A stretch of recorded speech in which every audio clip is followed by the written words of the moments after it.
What up, guys? How are y'all doing? It's your boy Nerdy Red 23. I'm here to talk about another classic West Coast rap hip hop album. Too Short's Short Dog in the House. This is his sixth album that was released 35 years ago, of September 11th, 1990. Yep, you heard it there, 35 years. Man, it's just out of all days. That was 35 years ago, but during that time era, that album was released on that day. But then, 11 years later, when 2001 came around, that was 11 years, like I just said. That's when 9/11 happened. But this album is still a classic. I'm still listening to it to this day.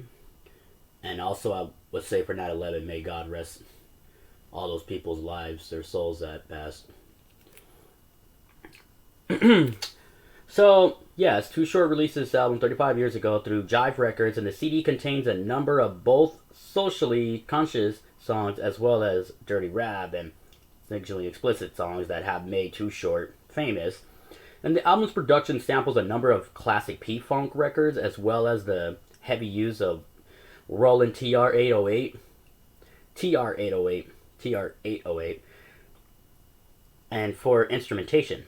And the laid-back beats, which, Short Dog himself dubbed dope fiend beats, would be a major influence in hip-hop years later, and it would help cement Too Short's legacy as a pioneer of West Coast rap and hip-hop. And the album was key in the development of West Coast born G-Funk that dominated the charts for the next few years. And the album cover was an influence for the cover art for Snoop's, first album, Doggystyle, just as Short Dog's drawl-heavy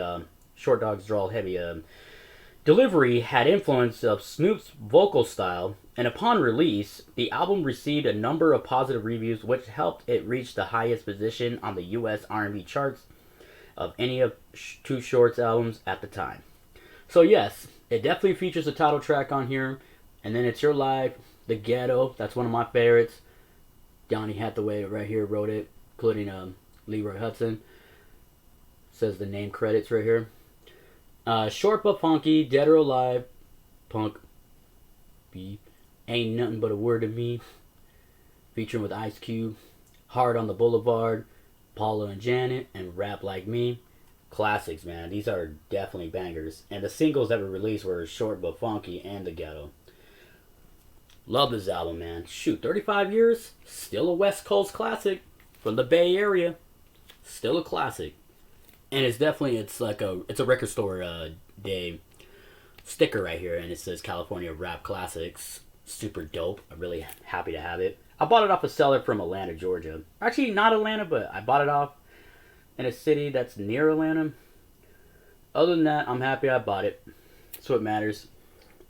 So the album features guest appearances, of course, I mentioned Cube, and was the first time major rap artists from both Northern and Southern California collaborated on a song. The production of the album was handled mostly by a number of local Oakland-based producers, including Al Eaton, who was also known for his later work with Queen Latifah, but also received production from two of Cube's producers, Sir Jinx and DJ Pooh. The edited version removes the two songs and adds the song What Rap. Excuse me. On the edited version, Ain't Nothing But a Word to Me was censored with bleep sound effects. Swearing is removed from other songs as well. I'm happy to have the explicit version, so it'll mess up the other. Anyways, moving on. Too Short had received critical acclaim with his release of Life is Too Short, which had transformed the Oakland MC from an underground rapper to one of the West Coast's most notable faces. The album spawned an album title single which reached number 7 on Billboard's 200 Hot Rap Singles, while the album itself peaked at number 37 on the Billboard 200 chart. And prior to the release of the album, there were a number of rumors that Too Short was killed in a crack house while smoking cocaine. Too Short released this album partly as a response to those rumors, and the rumors would later be addressed to the song Dead or Alive. Part of the direction, the album was influenced by Too Short's real surroundings in Oakland. The early 1990s were the peak of the crack epidemic, and Oakland for the album sponsored the Stop the Violence movement, and Too Short released the Ghetto as a response to the plight of the inner cities, and the song would go on to receive heavy radio airplay across the U.S. Donny Hathaway's friend Roberta Flack thanked Too Short for honoring Hathaway's single of the same name. Really, man, really dope, man. Too Short had the honor to do it, and Roberta Flack thanked him for it. That's really cool. And R.I.P. to those legends, too. Man, if you love West Coast rap, I'm going to be on the real. This is a must rap hip-hop classic to own in your LP collection right here. Really like the art cover. It's really dope. Two dope bands right there. Like that red bands.